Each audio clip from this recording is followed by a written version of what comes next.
지난주 말씀을 좀 기억하셨으면 좋겠습니다. 지난주에 봉사에 대해 말씀을 드렸지요. 우리는 헌신이라 말하지 아니하고 봉사라고 말해야 한다 하는 말씀을 드렸는데요. 왜 우리가 헌신이라는 말 대신 봉사라고 하는 말을 해야 되는가? 세 가지로 요약하자면, 첫 번째로 우리는 본질상 진노의 자식이었습니다. 하나님 앞에 이를 때 심판받을 것밖에 없었고 죽음보다 더한 하나님의 형벌 가운데 놓일 수밖에 없는 것이 우리가 맞이한 운명과도 같은 것이었습니다. 그런 우리에게 주님께서 구원의 은혜를 베풀어 주셨는데, 이 구원의 은혜는 값없는 하나님의 선물이었습니다. 하나님께서 아무런 값 없이 그 아들 예수 그리스도를 우리 위해 내어주셨습니다. 마치 우리가 값을 치르지 아니하였음에도 누군가로부터 거저 선물을 받는 것 같이 우리가 구원받은 것은 바로 주님의 선물, 은혜로 구원받은 것임을 성경이 계속해서 말씀하고 있기 때문이지요. 죄인인데 심판받아 마땅한데 주님께로부터 은혜를 입어 구원을 얻게 되었으니 우리가 한 것이 아니었습니다. 자랑할 것도 없고 우리가 내세울 것도 없다라고 하는 것이 우리가 지난주에 살펴본 말씀이었지요. 그러니 우리가 주를 위하여 무엇인가를 한다고 할 때 주님께서 저를 필요로 하시지요. 제가 도와드리겠습니다. 주를 위하여 제가 한번 희생해 드리겠습니다. 이런 생각은 불가능하다. 그러므로 헌신일 수는 없고 주님의 은혜가 감사해서 나의 수고, 나의 봉사가 도움이 될지 아니 될지는 알 수 없으나 주님의 은혜가 감사함으로 그저 나 자신을 내어드리기 원하고 주님이 주신 그 은혜를 기리기 원하는 그 모든 것이 우리의 봉사여야 한다 하는 말씀을 들었던 것입니다. 이것이 지난주의 말씀이라고 하면 이 지난주의 말씀에서 한 걸음만 더 나가볼 때 고민스러운 것이 있습니다. 그것은 우리가 자주 하나님 앞에 봉사하겠다 하는 마음으로 출발했으나 교회 생활을 하는 가운데 이 마음이 자꾸만 사라지는 어려움이 생기는 것이지요. 처음에는 뜨거운 마음으로 시작했습니다. 처음에는 열정을 가지고 주님 앞에 결심했습니다. 제가 교사하겠습니다. 제가 찬양대원 하겠습니다.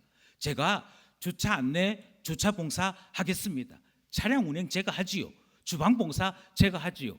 그렇게 해서 주님 앞에 은혜가 감사해서 어떻게 하면 이 은혜에 조금이라도 감사함을 표시할 수 있을까 하는 마음으로 시작했던 봉사인데, 대단히 안타깝게도 3년을 넘기지 못하고 우리는 힘들다, 어렵다, 주일날 너무 바쁘다, 나 자신이 지친다 하는 등등의 이유로 봉사의 마음이 후퇴해서 피곤함과 수고로움 외에는 남지 아니하는 교회 생활을 할 때가 있더라 하는 것입니다.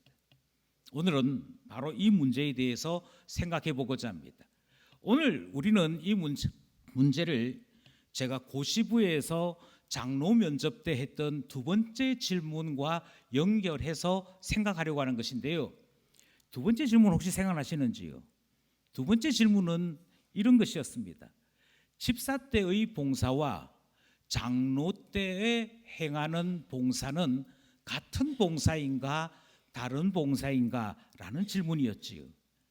이 질문에 대한 답을 함께 찾아가면서 우리는 우리 자신에 대해 왜 봉사하겠다고 결심했던 우리가 지치고 또 다시금 무력해질까, 이 질문까지 생각해 보려고 하는 것입니다. 제일 먼저 우리는 오늘 본문을 통해서 뚜렷한 한 가지 메시지를 확신하고 만날 수 있게 됩니다. 그것은 결코 맞설 수 없는 현실을 살아간다 하는 성경 말씀이지요. 우리의 현실은 우리가 맞설 수 없는 상황들에 연속이다 하는 사실을 성경이 말씀하고 있습니다. 먼저 우리는 전도서가 왜 우리에게는 맞설 수 없는 상황이 있는가? 첫 번째로 사회가 문제라고 하는 말씀을 우리에게 전하고 있지요. 우리의 사회는 우리의 사회 속에 정의라고 하는 것이 없습니다. 전도서 3장 16절 말씀입니다. 3장 16절 말씀 함께 합독합니다. 시작. 또 내가 해 아래에서 보건대 재판하는 곳 거기에도 악이 없고, 제가 잘못 읽었습니다. 거기에도 악이 있고 정의를 행하는 곳 거기에도 악이 있도다. 사회가 사회로서 제 기능을 가지기 위해서 어떤 경우에도 변질되지 말아야 할 것이 있습니다. 어떤 경우에도 중심을 잡아야 하는 기능이 있습니다. 그것은 재판입니다. 법정입니다. 그리고 그 법정은 정의로워야 합니다. 그런데 전도서를 기록했던 지혜자는 무엇이라고 탄식하는 거 아니?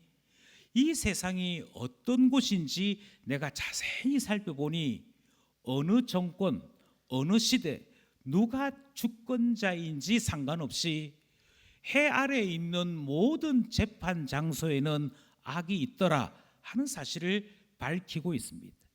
사회의 유지를 위해 반드시 필요한 재판 장소에 사회를 사회답게 하기 위한 가장 중심이 되는 공의, 정의가 사실은 제대로 수행되지 않더라 하는 것이지요. 이렇게 될 때 어떻게 됩니까? 이와 같은 일이 벌어지게 되면 내가 수고하고 수고한 것을 거두는 이 즐거움으로 살겠다 하는 우리의 삶이 어그러지기 시작합니다. 우리가 땀을 흘려 수고한 것에 대한 정당한 대가를 받아서 그것을 가지고 살겠다고 생각하는 모든 사람들의 소망이 부서지는 것이지요. 왜 그런고 하니 누군가가 우리의 정당한 소득을 인정해 주지 않기 때문입니다. 이 사회라고 하는 곳에 공의가 없으므로 수고한 만큼 결실을 거두는 일이 일어나지 않게 되는 것입니다. 이것이 우리가 당면하고 있는 사회의 첫 번째 문제입니다. 세상은 공의롭지 않습니다. 정의롭지 않습니다. 그럼에도 불구하고 우리가 살고 있는 세상은 불의하고 공의롭지 아니한 이 세상을 살아가야 하는 우리의 존재론적인 숙제가 있더라 하는 것입니다.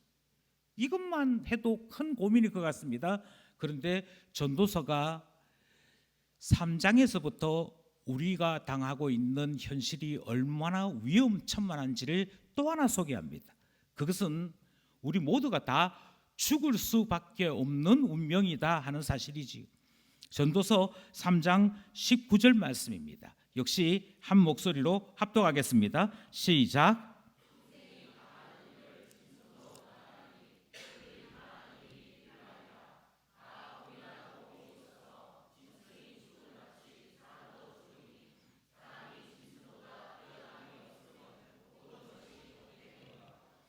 여기서 말하는 죽음이라고 하는 것은 마치 우리 인생에 대한 최종 판결과도 같은 느낌을 주는 것입니다. 어떤 사람이 마침내 자기 자신의 억울함을 해결하고 그 사람이 오래 살았다 그러면 그가 당한 수치와 모욕, 오해가 해소되는 듯한 느낌을 가질 것입니다. 그런데 전도자가 해 아래에서 살아간 수많은 사람들을 살펴보았는데 그들 모두가 악인이든 선인이든 부자든 가난한 자든 한 가지 똑같은 결론에 이르더라는 것이지요. 그것은 그들이 어떤 삶을 살았던지와 상관없이 때가 되어지면 다 동일하게 죽음을 맞이하는 일, 그걸 경험하게 되는 것이지요. 따라서 하나님께서 짠 하고 나타나셔서 너는 악인이니 이 자리에서 죽어, 뭐 그렇게 하는 하나님의 놀라운 판결이 이 땅에 나타나는 것은 아니더라는 것입니다. 심지어 이 죽음을 곰곰이 생각해 보니 사람만 죽는 것이 아니라 모든 짐승들도 다 죽음을 맞이하므로 사람과 짐승 사이에 어떤 차이점도 발견할 수 없게 되는 것이지요. 누군가가 세상 사람들이 알아주지 않는데 당신 혼자서 선한 일을 하는 것이 무슨 의미가 있느냐? 죽고 나면 아무도 모를 것인데 왜 선한 일, 당신이 왜 귀한 일을 하려고 하느냐? 이런 질문들을 받을 때가 있지요. 이 질문이 바로 여기에 있는 19절 말씀 때문에 일어나는 질문입니다. 내가 거룩한 삶을 살고자 해도, 내가 선한 일을 하고자 해도 알아주는 이가 없고, 죽고 나면 모든 것이 끝인데, 죽고 나면 아무것도 남지 않을 것인데 그게 무슨 소용이 있어? 라고 하는 이 말 한마디 때문에 우리는 내 인생을 굳이 고상한 인생, 선한 인생으로 살고자 하지 않는다는 것입니다. 그러니 우리의 상황은 갈수록 어렵습니다. 죽을 수밖에 없습니다. 그렇다고 해서 세상이 공의롭지도 않습니다. 그런가 하면 우리 모두가 가지고 있는 이 생각들 속에서 우리는 한 가지 결론을 도출할 수 있기는 합니다. 그것이 무엇인가 하니 전도서 3장 22절에 나오는 말씀인데, 세상이 불의할지라도 알아주는 사람이 없고 우리가 결국 죽을 수밖에 없다 할지라도 그래도 이 세상 속에서 한 가지 대안은 있는 것 같은 느낌이 있다는 것이죠.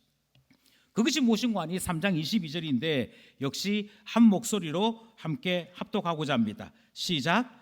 그러므로 나는 사람이 자기 일에 즐거워하는 것보다 더 나은 것이 없음을 보았나니 이는 그것이 그의 몫이기 때문이라.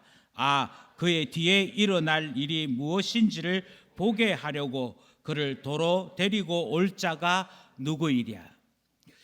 이 이야기는 꽤 많은 똑같은 생각, 똑같은 주장을 경험할 때가 있습니다.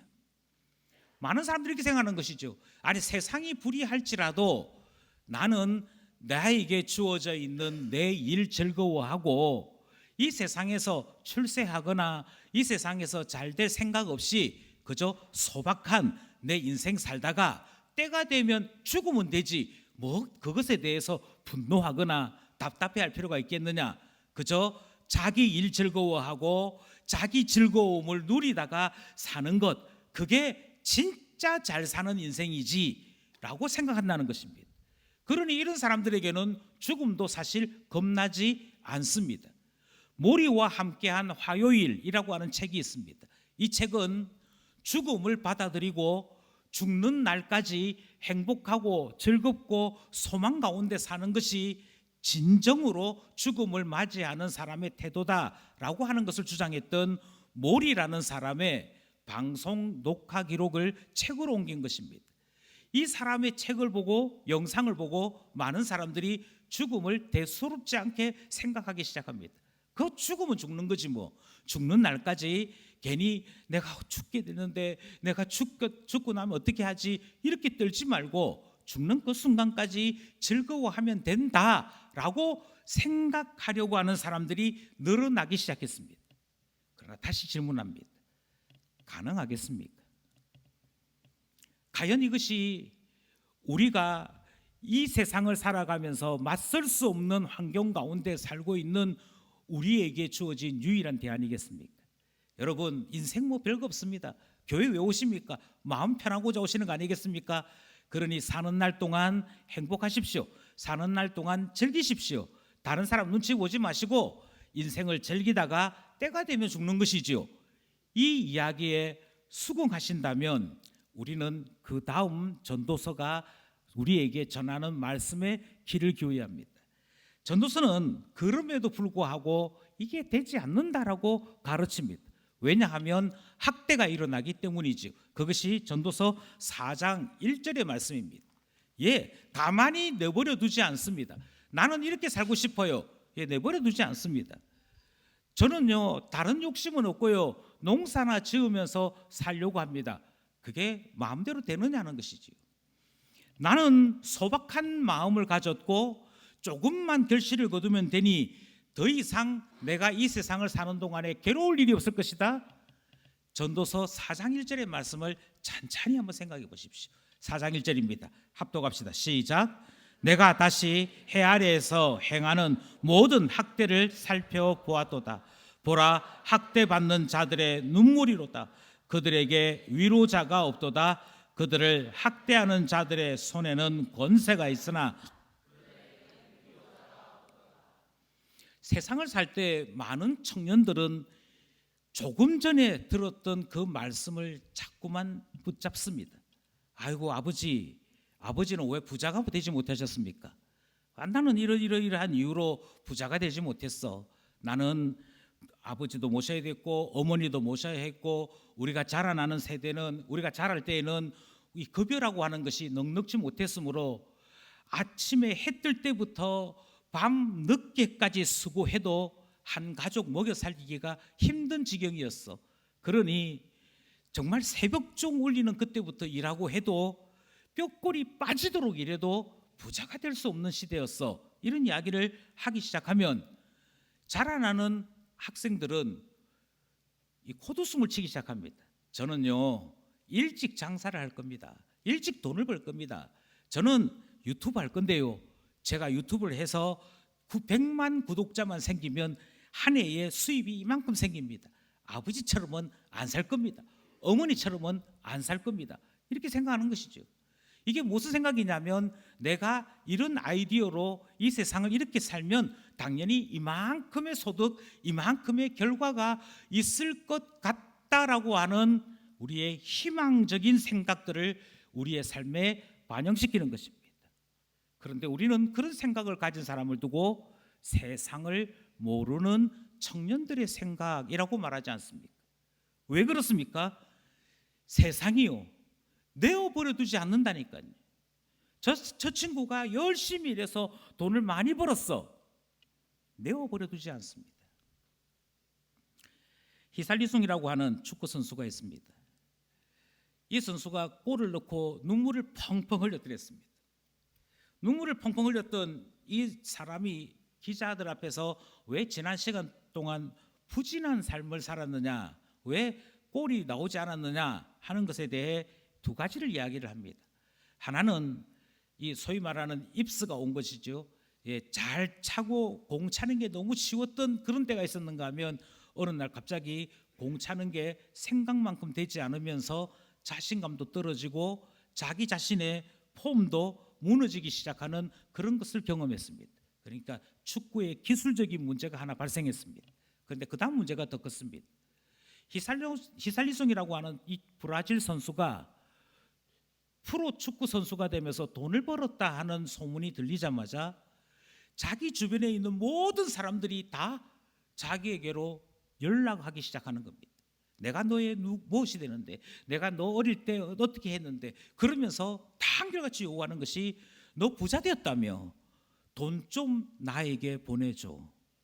다양한 사람들, 조금이라도 연줄이 있다 싶은 다양한 사람들이 다 자기가 벌었던 이 돈을 뜯어먹으려고 연락하는 그것 때문에, 이 문제 때문에 도무지 축구에 집중할 수 없었다라고 이야기했다는 것이죠. 이게 히살리송만의 문제가 아니라는 것입니다. 학대라는 것이 있습니다. 누가 잘하면 잘하는 그것에 시기라고 하는 것이 나타나게 되어 있습니다.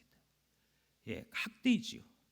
누가 못하면 너 때문에 우리의 실적이 무너진다고 혼내기 시작합니다. 학대가 일어나는 것이지요.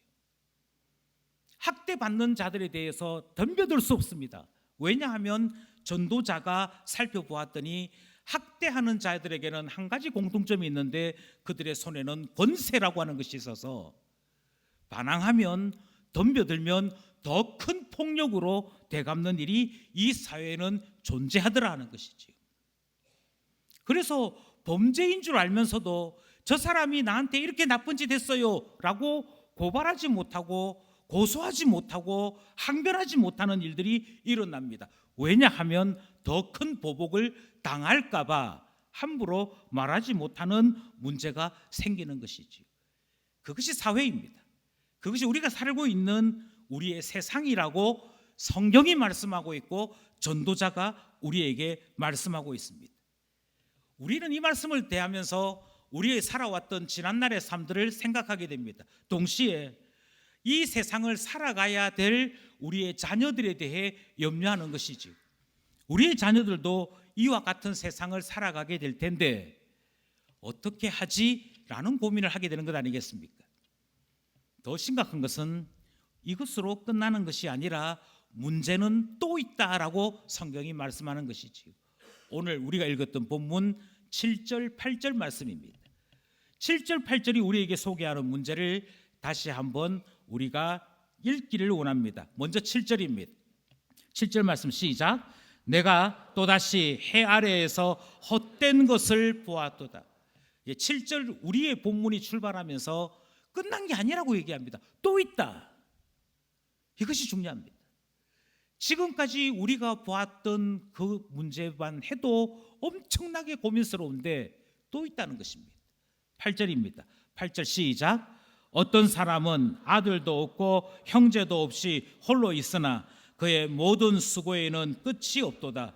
또 비록 그의 눈은 부요를 족하게 여기지 아니하면서 이르기를 내가 누구를 위하여는 이같이 수고하고 나를 위하여는 행복을 누리지 못하게 하는가 하여도 이것도 헛되어 불행한 노고로다. 아멘. 이것은 아마 오늘 우리의 시대를 그대로 관통한 말씀이 아닌가 싶습니다. 청년들이 결혼하지 않습니다. 우리가 살고 있는 이 2020년대를 특징 짓는 몇 단어들이 있었습니다. 교회에 있는 신자들에 대한 특별한 단어는 플로팅이라고 하는 단어였습니다. 흘러다닌다 하는 단어였는데요.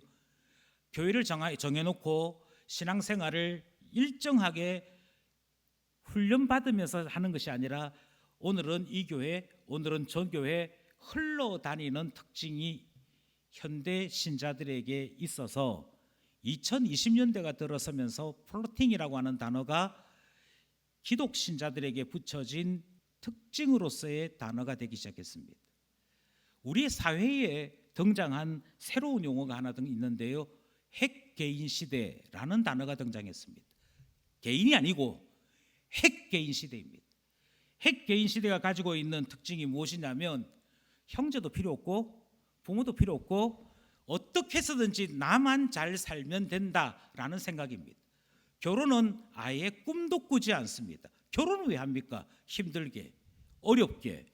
결혼을 하기 위해서 집을 장만하고 결혼을 하기 위해서 살림살이를 장만하는 그 순간부터 빚을 짊어지고 살게 되는데 결혼할 필요 없다라고 생각하는 것이고, 결혼으로 해서 얻는 이익보다는 결혼함으로 당하는 고통이 훨씬 더 크다라고 생각하는 시대가 핵개인 시대인 오늘 우리의 시대입니다. 그래 8절에 등장하는 이 말씀하고 정확하게 맞아떨어집니다. 자녀 놓지 않습니다. 자녀를 왜 낳습니까? 평생 벌어서 자녀 위에 투자하고 난 다음에 그 자녀들이 아버지 어머니 저를 위하여 평생을 바치셨습니다. 너무 감사합니다. 이러는 자녀는 저를 포함하여 아무도 없습니다. 당연한 줄 알아요. 당연한 줄. 왜 용돈 안 줍니까? 이 소리 하지. 아버지 용돈을 늦게 주시는 거 보니 요즘 많이 힘드신가 봅니다. 이러는 자녀 본 적이 없어요. 그렇게 해놓고는 되돌아 생각해 보니까 꼭 네 같은 아 낳아서 한번 당해봐라는 말이 생각나거든요. 그리고 어떻게 되죠? 아 분명히 나 같은 놈 태어나면 나도 당할 수 있으니 저는 아예 안 놓습니다. 아예 선언합니다. 아예 안 놓는 것뿐만 아니고 결혼 자체를 안 해요. 뭘 추구하기 위해서이냐? 목표는 한 가지입니다. 행복하자. 나만이라도 행복하자. 그런데 성경이 뭐라고 말씀하시냐면 그렇게 생각한 사람 너의 앞 시대에도 수없이 있었다. 너 말고도 그렇게 생각한 사람들이 여럿 있었다. 아들도 없고 형제도 없고 홀로 있으면 내가 수고한 몫을 나만 다 누릴 수 있지 않겠느냐. 그리고 내가 어느 정도 돈 모으고 나면 이 고생 안 하고 이제 비축해 놓은 것 가지고 먹고 살만하게 되지 않겠느냐라는 생각하는 사람이 있었다는 것입니다. 그래서 그 사람들이 그렇게 살았는지 다시 한번 살펴보았는데요. 희한하지요.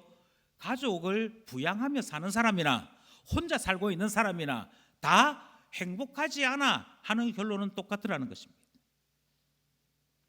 오히려 가족을 부양한 사람들은 그래도 내가 이 땅에 태어나서 우리 가족을 위하여 수고했어, 하나님 앞에 이르렀을 때 하나님 저에게 주신 가족들을 위하여 제가 수고할 수 있게 된 것 감사합니다, 나의 수고를 통해 우리의 자녀들이 이만큼 성장하게 되었는데 주님께서 은혜를 베풀어 주셨기 때문입니다, 이 말이라도 할 수 있잖아요. 그런데 혼자서 벌고 혼자서 쓰겠다는 사람들이, 행복하기 위해서 그와 같은 선택을 했던 사람들이 정말 그 수고대로 먹으며 그 수고한 대로 행복했느냐? 아니더라는 것입니다. 매우 놀라운 사실은 그가 열심히 벌었던 그 돈은 자기를 위해 쓰는 것이 아니고 반드시 흩어지고 없어지고 맙니다. 그와 같은 현실을 보면서도 내가 지금 뭐 하고 있지? 내가 지금 누굴 위해 일하는 거야? 이 생각을 하는데도 멈춰지지 않습니다. 멈춰지지 않을 뿐 아니라 달라지는 것은 아무것도 없이 헛되이 불행한 수고만 행하는 인생 되고 말더라는 것이죠. 잠언 3장에서부터 출발을 해서 4장 7절 8절까지 전도서가 일관되게 우리에게 가르치는 것이 있습니다. 그것은 결코 맞설 수 없는 세상을 우리가 살고 있다는 것입니다. 내가 아무리 해도 저항하거나 바꿔 놓을 수 없는 사회, 세상, 이 세상 풍조 속에 우리는 살고 있는데 너 어찌할래? 라고 하는 질문이 우리에게 주어진 것입니다. 우리는 이 질문에 대한 답을 우리가 읽었던 오늘 본문에서 찾을 수 있습니다. 하나님은 전도서를 통해 맞설 수 없는 상황 속에 빠져 있는 우리에게 이 시대와 이 상황과 우리에게 당면한 여러 문제들에 대해 맞설 수 있는 대안을 가르쳐주고 계시는 것이죠. 그리고 우리는 이 시간 하나님의 말씀을 통해 우리에게 유일한 대안이 무엇인지를 다시 한번 생각하면서 하나님께서는 그의 자녀들을 어떠한 삶으로 인도하시는지 살펴보려고 하는 것입니다. 먼저 성경은 답부터 우리에게 전해주고 있는데요, 9절에 이렇게 말씀합니다. 한 사람은 맞설 수 없어, 그런데 두 사람이면 맞설 수 있어 라고 하는 사실을 우리에게 말씀하고 있지요. 9절 말씀입니다. 9절 말씀 시작. 두 사람이 한 사람보다 나음은 그들이 수고함으로 좋은 상을 얻을 것임이라. 여기서 말하는 좋은 상이라고 하는 것은 내가 수고한 대로 얻는 열매, 내가 수고한 대로 얻는 소득을 이야기합니다. 그것은 하나님께서 우리에게 주시는 좋은 상이 되는데요, 이 소득대로 얻을 수 있다라고 하는 것, 내가 살아가는 동안에 보람을 느낄 수 있는 이 삶이 가능하려면 세상을 혼자 살아서는 아니 되고 적어도 두 사람이어야 한다. 두 사람이 한 사람보다는 반드시 낫다 하는 사실을 말씀하고 있는 것입니다. 이 말씀에 제 생각에 시작할 때부터 지금까지 아멘을 마음속으로 외치는 한 사람이 있을 것 같습니다. 아마 등모 형제가 아닐까 싶습니다. 그래, 이래서 내가 빨리 결혼하려고 하는 건데. 여기서 말하는 두 사람은 가정을 이야기합니다. 여기서 말하는 두 사람은 부부를 이야기합니다. 그러니 가정은 가장 강력한 회복의 기능을 가지고 있는 것입니다. 가정은 가장 강력한 생존의 기능을 가지고 있는 것입니다. 이 세상을 살아가는 우리가 어디에서 위로받을 수 있습니까? 어디에서 회복을 누릴 수 있습니까? 그것은 우리 하나님께서 맨 처음으로 창설한 기관인 가정에서만 가능합니다. 그러니 한 사람보다는 두 사람이 낫습니다. 그리고 이 두 사람이 서로가 서로를 위해 지지하고 격려하고 권면하는 동안에 세상에 무너지지 아니하고 이 세상 풍조에 휩쓸리지 아니하고 하나님의 자녀로서 신자로서 그 존엄함을 지키며 세상과 맞서 싸울 수 있게 된다라고 말씀하고 있기에 주님께서 말씀하시는 이 두 사람은 가정이라고 하는 것이고, 가정의 회복이 있을 때 우리는 이 세상에서 생존하는 유일한 대안을 획득하게 되는 것입니다. 이 자리에 계신 가장 여러분, 하나님께서 가정을 허락하신 것은 왕 노릇하라고 가정을 허락하신 것이 아니고 청지기로서 회복하기 위해 가정을 허락하신 것입니다.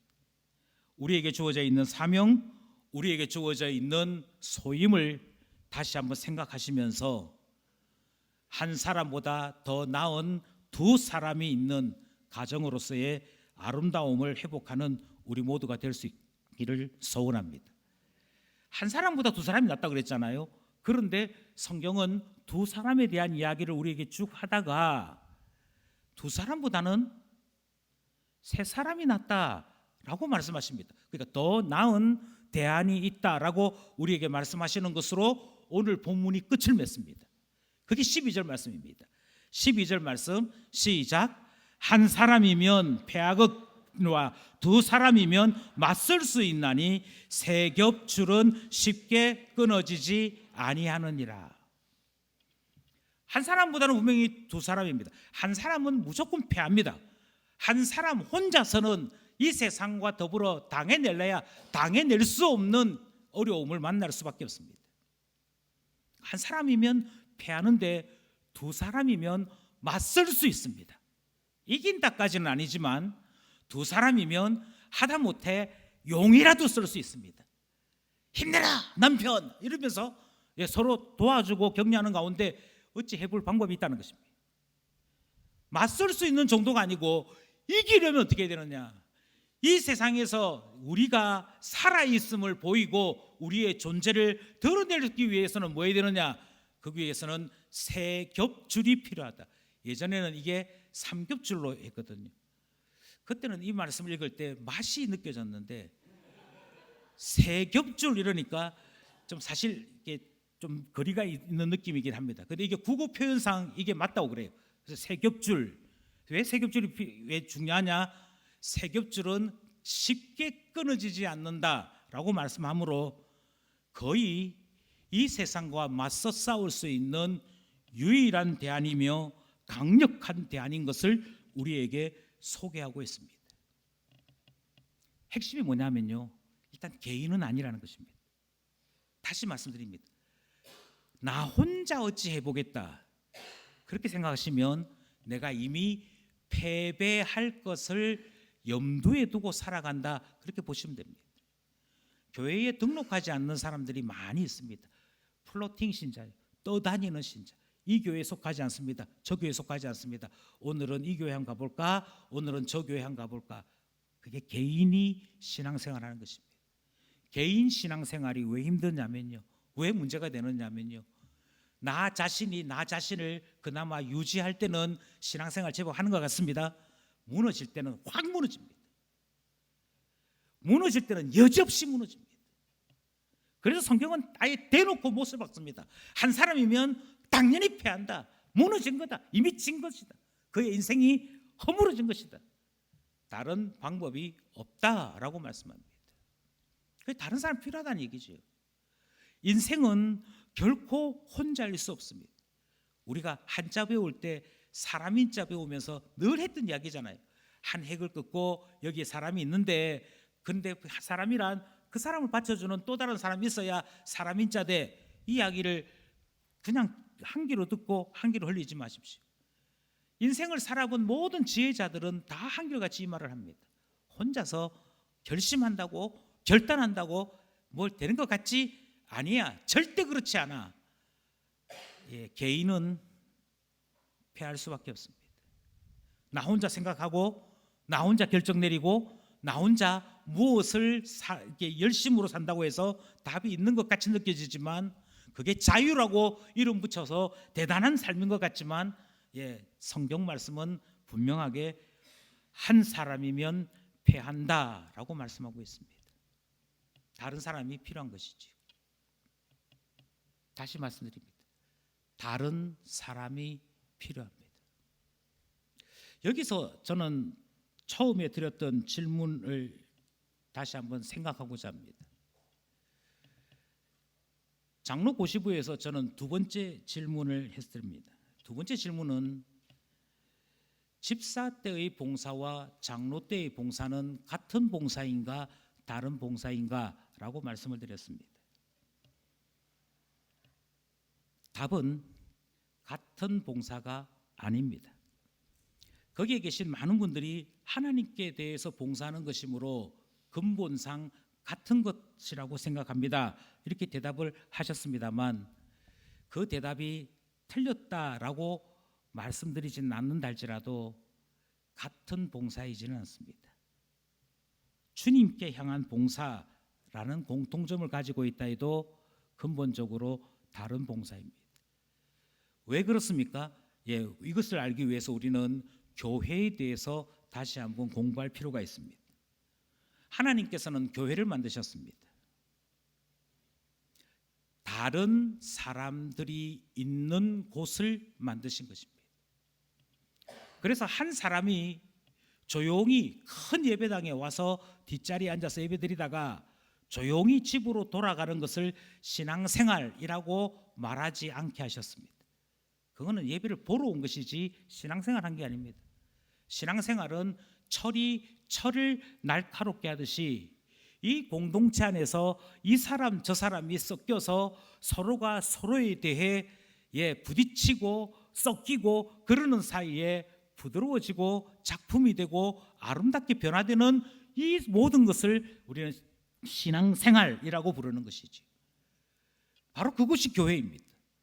그러므로 교회는 신자들에게 어머니와 같은 역할을 합니다.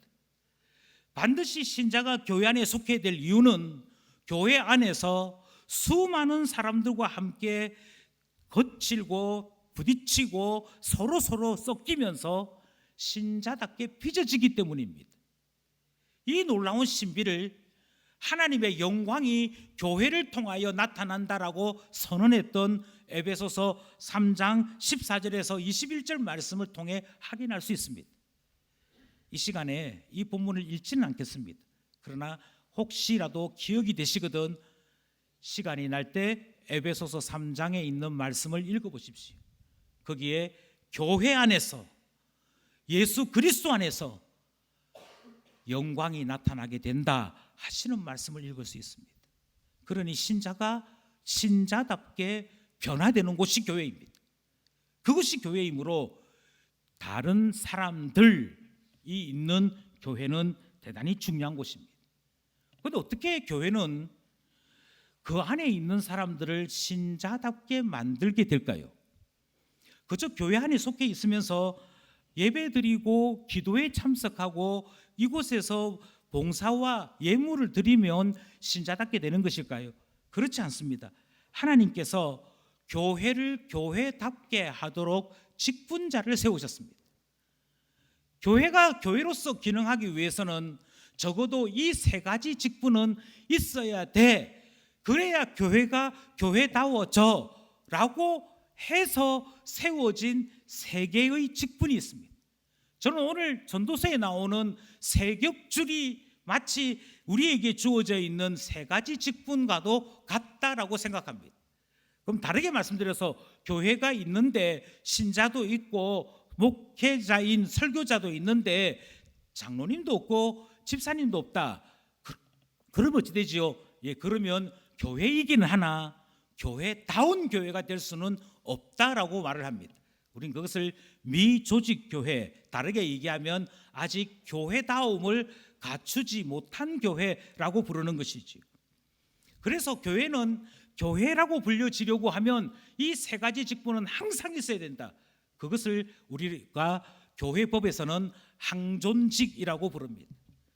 그 한종직은 목사와 장로와 집사입니다. 이 세 개의 직분이 있을 때, 이 세 개의 직분자들이 있을 때 교회는 교회로서의 기능을 가지게 된다는 것입니다.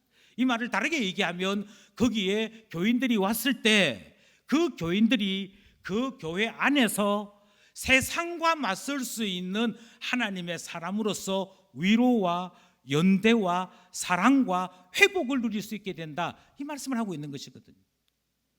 여기서 질문이 생기겠죠. 아니 도대체 목사가 있고 장로가 있고 집사가 있다는 것이 어떻게 그것을 만들어냅니까?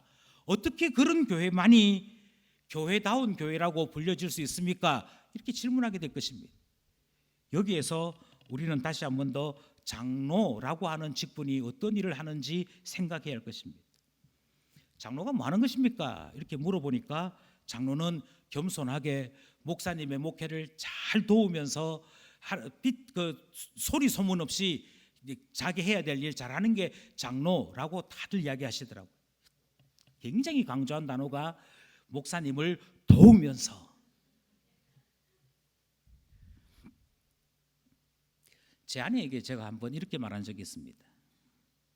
뭘 도와줄까 이렇게 물어보길래 당신이 도와줄 일은 일도 없어. 당신이 설교자가 아닌데 설교를 만들 수 있겠어? 당신이 목회자가 아닌데 다른 사람들을 만나서 목회자로서 상담을 할 수 있겠어? 당신이 나를 위해 도와줄 일은 일도 없다고 얘기했어요. 당신이 할 수 있는 일은 목회자의 아내로서 나를 위해 밥을 만들고 잠자리를 마련해주고 청소를 하고, 이게 어떻게 보면 진짜 나를 도와주는 일이지 목회자인 나를 도와줄 일은 아무것도 없어 라고 말씀을 드렸어요.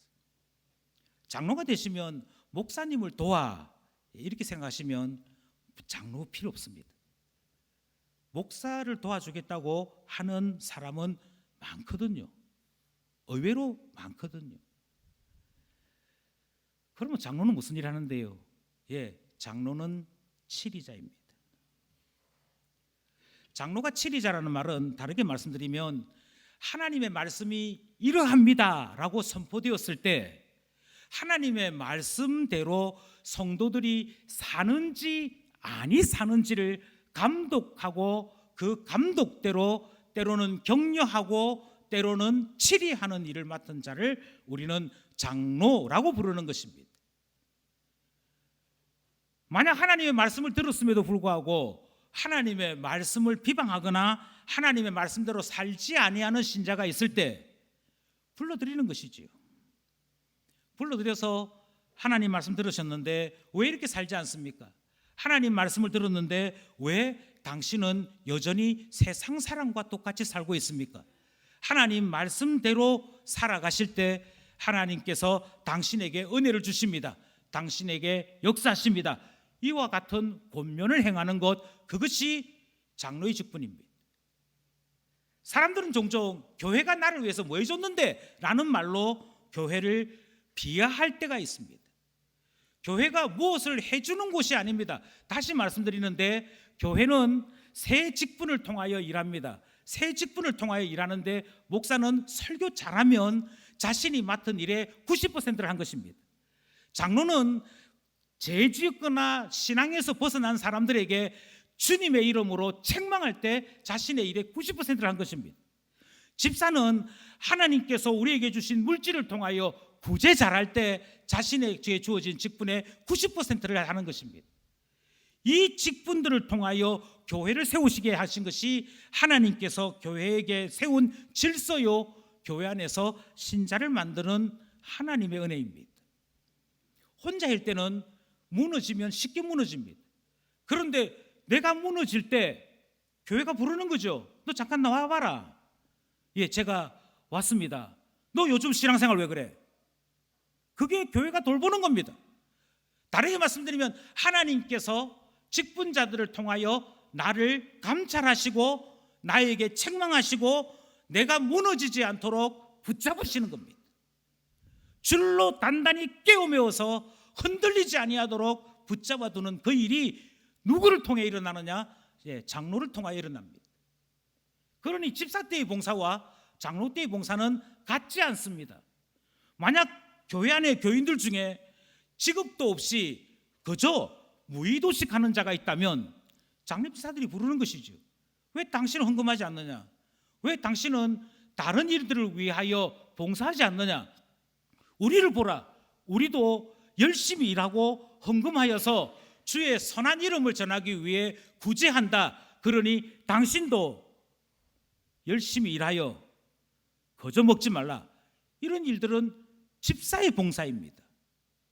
집사의 봉사는 그러므로 재정과 관련되어 있기도 하고 구제와 관련되어 있기도 하고 한 사람 한 사람이 청지기로 살 수 있도록 봉사하는 그 일의 중심입니다. 반면에 기도하지 않는 자가 있거나 예배에 참석을 잘하지 않는 자가 있거나 교인들 간에 불화한 자가 있거나 다르게 말씀드려서 신앙적인 제대로의 성장을 이루지 못하는 사람들이 있을 때, 특별히 말이 많고 소문을 내고 다른 사람과의 관계를 이간질하는 사람이 있을 때, 교회의 직분자인 장로는 엄히 불러 주의 이름으로 훈계하고, 그렇게 훈계했음에도 불구하고 말을 듣지 아니할 때 교회에서 쫓아내버리는 그 일까지 행하게 되는 것입니다. 이와 같은 권위와 권한을 가지고 있는 사람이 장로이요, 장로를 통하여 하나님은 나를 돌보신다 하는 것을 경험케 하시는 것이지요. 세상은 공의롭지 않습니다. 그런데 교회는 공의로운 것입니다. 세상은 그저 많은 말로 시덕거리고 농담하고 성희롱해도 동네에 청년들이 서너 모여가지고 막 그러고 있으면 들어도 못 본 척 그렇게 지나갈 수밖에 없는 현실 속에 우리는 살고 있습니다. 그런데 교회는 그렇지 않습니다. 교회는 만약 그와 같은 일이 발각이 되면 교인들은 지체 없이 장로에게 고발해야 합니다. 고발을 받은 장로는 지체 없이 이 사실을 확인하고, 만약 이것이 사실이라고 하면 장로는 교회법에 따라 이 사람이 죄인이고 교회를 어지럽혔다라고 하는 것을 통해 기소해야 할 것입니다. 이것이 교회가 가지고 있는 질서이지. 싸우는 교회들이 있습니다. 그 싸우는 교회들에 대해 손재익 목사라고 하는 분이 책을 썼습니다. 분쟁하는 성도. 왜 분쟁하느냐? 성경이 말씀하는 원칙을 몰라서 그렇대요. 그 성경이 말씀하시는 원칙이 뭐냐? 신자와 신자 사이에 불화가 생겼다. 그게 돈 문제든 행위에 대한 것이든 뭐 다른 것에 대한 문제이든 신자와 신자 사이에 문제가 생기면 반드시 교회 법정에서 해결해야 합니다. 다르게 말씀드리면 장로직의 또 다른 이름은 교회 안에 있는 경찰입니다. 장로직의 또 다른 이름은 교회 안에 있는 검사입니다. 그래서 신자는 그 교회 안에서 제가 이렇게 억울한 일을 당했습니다. 그러니 교회의 지도자들께서 살펴서 판결해 주십시오 라고 요청하게 되는 것이고, 신자는 신자들 간에 일어난 이 다툼을 교회가 하나님께로부터 부여받은 권위 가운데 해결해야만 합니다. 그것이 교회가 가지고 있는 존엄함이고 질서입니다. 그럼 문제가 없어지는 거죠. 해결되는 것이지. 그런데 만약 신자가 불신자와 사이에 문제가 생겼습니다. 그러면 세상법적으로 가는 수밖에 없습니다. 그것이 재산 문제이든 관계에 관한 문제이든 어떤 것이든 불신자하고는 교회법을 가지고 이야기할 수 없습니다. 조금 전에 말씀드렸던 것처럼 교회가 행하는 가장 최고의 벌은 출교입니다. 당신은 더 이상 기쁨교회 공동체 안에 속할 수 없습니다. 당신은 이제 더 이상 교인으로서 우리가 여기지 않습니다. 당신은 하나님의 말씀을 듣지도 아니했고 교회의 지도를 따르지 아니했으므로 우리의 공동체에서 나가십시오 하고 선언하는 것이죠. 이때부터 더 이상 신자로 여기지 않습니다. 이때부터는 불신자로 여깁니다. 그러므로 그가 교회 당 안에서 일으킨 범죄에 대해 신자는 세상 법정에 호소할 수 있습니다. 이 사람이 성추행했어요. 이 사람이 나의 돈을 훔쳤어요. 그러면 고발할 수 있는 것입니다. 그런데 만약 신자라면요, 신자와 신자 사이에 돈 문제가 발생했다? 우리는 세상 법정 가지 않습니다. 교회가 가지고 있는 권위가 세상보다 못하겠습니까? 주의 이름으로 내리는 판결이 판사가 내리는 판결보다 못하겠습니까?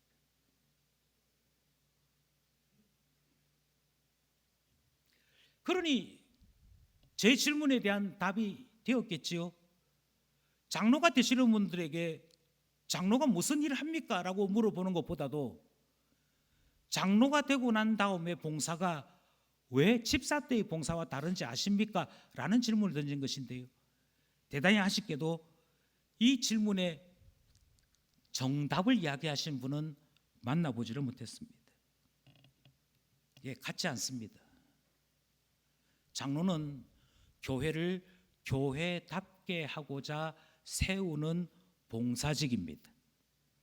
다르게 말씀드려서 주님이 내게 주신 은혜를 따라 내 안에 일어나는 뜨거움으로 봉사하는 그 개인의 봉사와 달리 자기 자신이 하나님 앞에 봉사자로 사는 것은 당연하고, 다른 사람들을 올바른 하나님 앞에 온전한 신자로 세우기 위해 때로는 직분자로 부르기도 하고 그 감독을 하기도 하는 그 직분이 장로의 직분인지라 본질상 다른 봉사를 한다라고 말씀드리는 것이지요.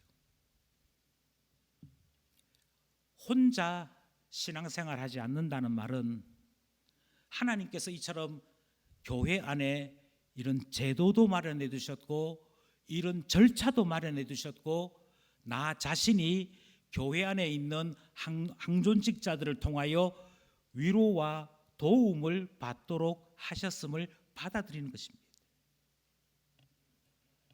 저는 참으로 이상하게 생각합니다. 개인에게 문제가 생기거나 가족에게 문제가 생기거나 우리 기관 안에 문제가 생기면 제일 먼저 하는 이야기가 딴 사람한테 말하지 말아요. 딴 사람한테 말하지 말아요. 왜 자꾸 교회 안에 있으면서 공동체 안에 있으면서 혼자 신앙생활 하려고 그렇게도 힘을 쓰십니까? 감추는 게 아니에요. 감추는 것은 패망할 그 외에는 다른 방법이 없다니까요.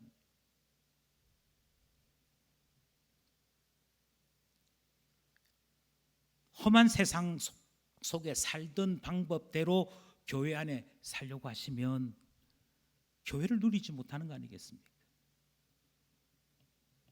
사랑하는 형제 자매 여러분, 맞설 수 없는 세상 살아가는 것도 힘든데 교회 생활마저도 맞설 수 없는 세상처럼 살아가시려고 하십니까? 아닙니다. 하나님께서 가정과 교회를 주신 이유는 맞설 수 있는 대안으로 주신 것입니다.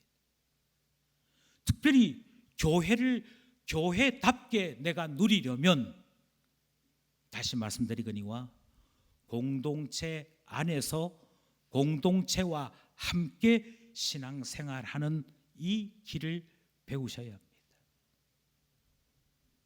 마지막 질문 하나 드리고 설교를 마치려고 합니다. 이 자리에 계신 형제 자매 여러분, 맞설 수 없는 세상을 살아가시는 사랑하는 기쁨 교회 가족 여러분, 세상과 맞설 수 있는 유일한 대안을 가지고 계십니까? 주님이 마련한 이 대안을 반드시 소유하여서 세상에 지지 아니하는 하나님의 자녀로 살아갈 수 있기를 간절히 소원합니다.